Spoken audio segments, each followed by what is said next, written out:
တခါတလေကျွန်တော်တို့တွေကကိုယ့်ကိုလေးလံစီတဲ့အရာတွေပင်ပန်းစီတဲ့အရာတွေကိုမှရွေးပြီးတော့ထမ်းဖို့ထားတတ်ကြတယ်ဗျဥပမာပြောရရင်မဖြစ်နိုင်တော့တဲ့အရာတွေပြန်မရနိုင်တဲ့နေ့ရက်တွေလိုမျိုးပေါ့မဖြစ်နိုင်တော့တာတိတိရက်နဲ့မလွတ်ချရက်တဲ့ဒဏ်ရာလှလှလေးတွေကိုပေါ့နာကျင်ရလားဆိုရင်နာကျင်ရပါတယ်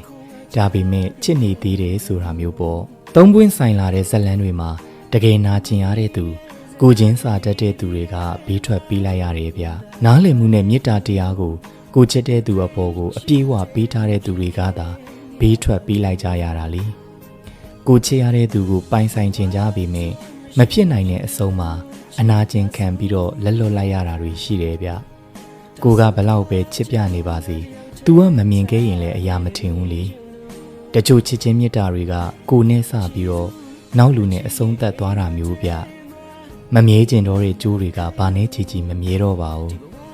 ကိုချစ်ရတဲ့သူကိုပျော်ရွှင်စေချင်တာကလည်းမေတ္တာတစ်မျိုးပဲမဟုတ်လားမေတ္တာပေးခြင်းလို့ချစ်ခဲ့တာပဲလေမေတ္တာတွေပေးရမှာပေါ့နှစ်တွေကြာအောင်တီးဆောက်ထားတဲ့ဆက်ဆံရေးတွေကလည်းသူတို့ဖက်တွယ်ရမယ့်သူရှိလာပြီဆိုရင်ဖြုတ်ချပေးလိုက်ရတာပါပဲတချို့ဆက်ဆံရေးတွေကနှစ်တွေပဲကြာသွားကြတာဗျအချစ်တွေကပါမသွားတော့ဘူးလေ